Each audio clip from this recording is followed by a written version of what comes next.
Also in the King of Sparta Elimination Tournament Featherweight Division, out of the red corner, Christian Hightower.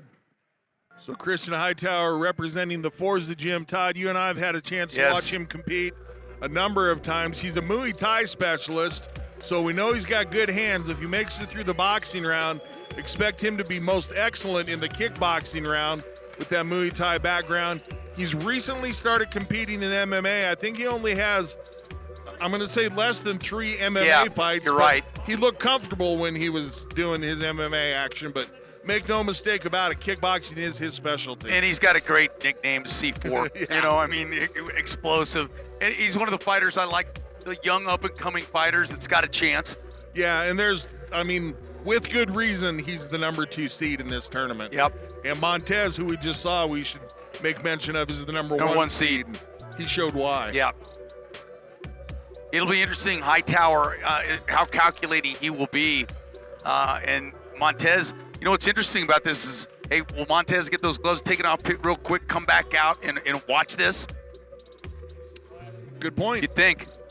We'll keep an eye on that. Well, we've seen, and I don't know how much you put into it, but you know, you see the Jake Paul thing, and it's such a joke at some points. But then he beats some people that are decent, and you're going, now wait a minute, there's something to this. Yep. Yeah, I like watching this kid fight. Out of the blue corner, Brennon Mellgren. Brennon Mellgren, Milwaukee, Wisconsin. I know that the Bucks are good. They got about the same record as the Nuggets. He's making the long drive to be here with us this evening. Don't know much about the fighting state of Milwaukee. You know, I will say I don't either. Okay. Well, there we go. Here's the tail of the tape, JR. 25 years old is Hightower. These fighters even at 5'9", and of course they both made the 145-pound weight limit. Elimination MMA 2-1 for Hightower. 11-4 in kickboxing. No boxing experience. Of course, lists himself as a striker. Mellgren lists himself as well balanced. Good record in MMA at 3-1, but no kickboxing and no boxing experience. And that's different. I mean, listen, with MMA, it's a whole different thing because you get down on the ground, you can use your wrestling, you can use your jiu-jitsu, you can use different things. When you haven't done that before, both, that's a little bit of a challenge.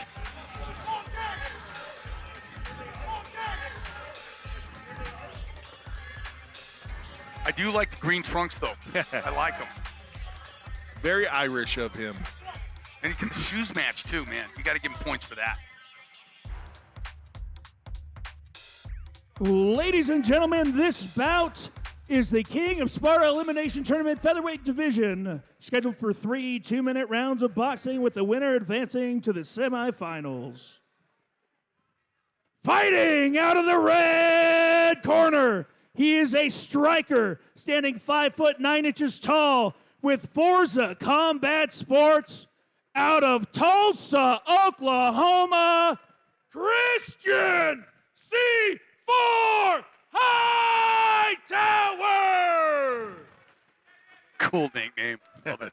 Fighting out of the blue corner, he is a well-balanced fighter standing 5'9" tall with unified martial arts from Fond du Lac, Wisconsin. The Marshal, Brennon Mellgren! The Marshal, baby. Hard to look more relaxed than Mellgren. No? Hey, you know what? You don't know until you get in there and you watch it. Pretty nonplussed by the whole situation. Not wasted any energy with pre-fight hijinks, shall we say. Just looking at the build side by side, and you can see that the explosion that Hightower has, the quick twitch muscles. All right, 3 2-minute rounds of boxing for this, our second of the quarterfinals.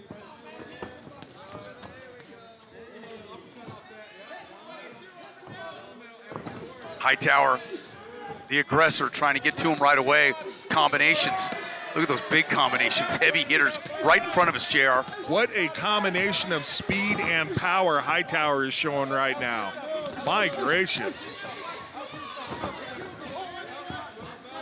Mellgren kind of weathering the storm, kind of picking his shots, counter punching. Sort of settling into it, as his record showed. No boxing experience, although training for the tournament, I'm sure he put in a ton of rounds. One thing that worries me is he's had his hands a little bit far apart, JR. Yep. And Hightower can counter that with a straight right or an uppercut. Hightower works his way in with the jab, then goes to work on the body. Another shot to the kidney. Oh, Big nice. pop overhand right.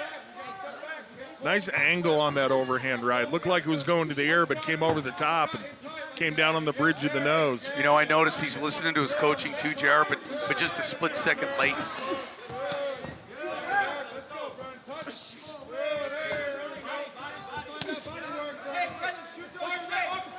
C4 with a couple shots there. Trying to get those paws down so he can hit them harder. Yeah, that was a nice move, working on pulling the arm down and then going over the top of the glove by Hightower. Hightower good again. uppercut to the body, yeah. We talk about it all the time, mixing your targets, not only rights and lefts, but high and low, and Hightower's really precise with his targeting everywhere. Only about 10 seconds left. Nice two jabs to end the round for the kid from Milwaukee, Brennon Mellgren, with a couple nice jabs.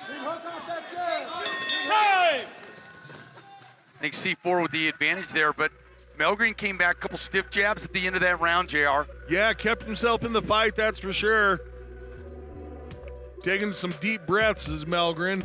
I think he's a little winded after that round. And Hightower, a little bit deep breathing himself, some good recovery breathing over in his corner, and no surprise that, considering the output that he had in that round. You know, I always think when as you're watching the replay here is when you're a boxer and kickboxer, it's almost natural to want to throw a kick. Never see it happen though. No.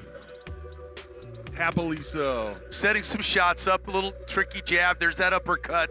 It really does some damage. Really nice working in tight there. You see the Muay Thai experience come into play. The fact that you can do those shots so well mixed and so well versed, just the proverbial fighting in the phone booth type situation. Yeah, you pointed that out entering this fight, and I thought that first round was indicative of it. Oops. Little slip. Yeah, stepped outside the ring there, off the ring apron. Did Hightower. Mellgren with a good body shot. Yeah, Mellgren with another one. Mellgren kind of teased him a little bit. Yeah, a little bit of taunting action there. Mellgren's using a little bit of his length and then kind of winding up a little bit. Wow. Little hot dogging. Mellgren just did an interesting thing. He looked like he was looking at his watch. He looked at his right hand and then threw the left. Used it as a fake. That's very interesting. It's the old look low, punch high. Yeah, really, Hightower came out on this, and I'll tell you what, he took a couple of big-time shots. Mellgren really taking it to him in this one. Yeah, good uppercut there, too. Nice cross. What a change by Mellgren here in the second round. Wow. Nice turnaround by the Milwaukee fighter. Yep, Hightower's going to have to do something here in this round to gain some points back. I think he won the first one. Boo, he's getting popped. Yeah, Hightower taking some deep breaths here. Looks tired. 44 seconds left in this round. Hightower definitely not with the same pop in his punches that he had in round one. No, definitely not. Mellgren kind of back in his own corner now. Settle down now as Hightower a little bit.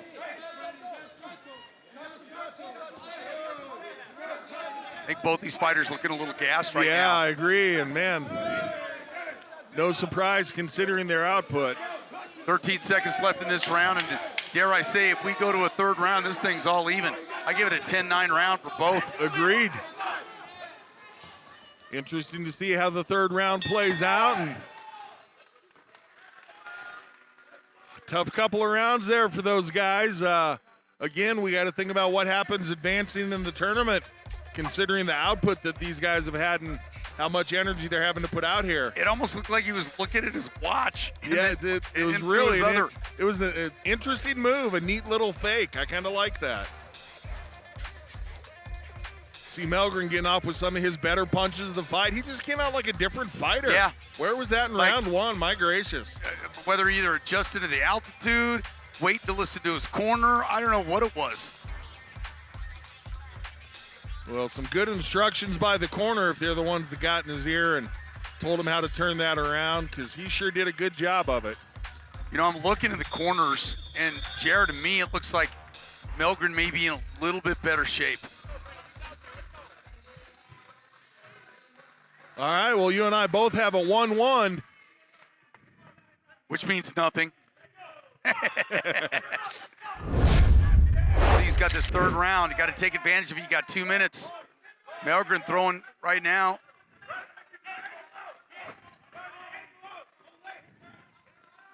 Couple body shots there. Mellgren coming back with a body shot. C4 coming back upstairs. Hightower, good job with his cover after he threw his flurry. Mellgren's getting off quicker, JR. Boy, the corners are pretty animated from both camps. Oh, Uppercut. beautiful left uppercut. Yep. Coming off the back foot, too. Nice power on that. I just think Mellgren's got a little bit more reach. He's using it, and he's timing it better. Man, these guys know they're in a fight. There's no doubt about that. Oh, nice little touch. Caught him off balance, but it looks good. Hightower's kind of telegraphing his shots now. Mellgren's stepping away. Corner Mellgren saying, be physical. Don't want him to try to bully his opponent. There's a nice body-body combination by Hightower. Yep. Hightower's got him right now. Hightower has got him right in his own corner. 45 seconds to go. It's anybody's fight still. I agree. Couple scoring shots there. This is going to be an interesting score. Hightower coming back with the hook.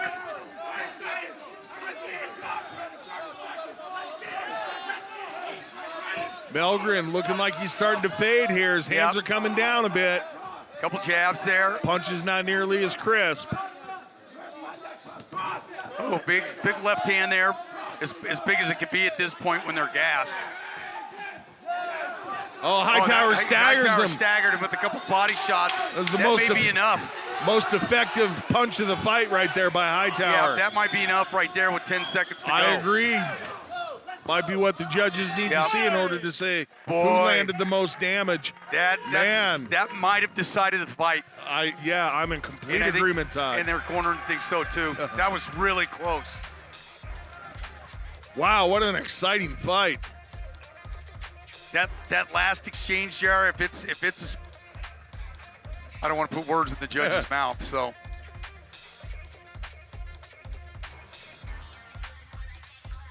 Checking out the replay here, and very, very even round in the third. Yeah, there's the 48-second mark, and it was kind of anybody's fight there, and I really thought Hightower at about the 20-second mark landed a couple of nice shots. Yeah, just poured it on just a little bit more. Boy, it's going to be close. Whoever loses this one's going to be disappointed, but not ashamed. Kidding. Yeah, agreed. There's a big shot here towards that 38-second mark. I think Hightower was a little busier down the stretch. Mellgren, however, always showing that he's still in the fight. Kept coming forward. Just didn't have enough on it. Here's the last 30 seconds, and that's really where I thought that the fight kind of went the way. There's the body shots that started it. Those are non-scoring blows. Yeah, it was right there that you could see Mellgren was really fatigued. Punches just didn't have quite the accuracy as they did earlier on. Good job. We got to go up for the decision here, guys. Ladies and gentlemen, after 3 rounds, we go to the judges' scorecards. All 3 judges have scored this bout 29-28 in favor of your winner by unanimous decision, the Marshal! Wow. Brennon Oh, my goodness. Mellgren! All right, so our Milwaukee fighter, Mr. Mellgren, advances in the tournament. We're going to see him up next showing off his kickboxing skills. Well, congratulations, Brennon Mellgren. That's, I guess, why we're announcers and not a judge.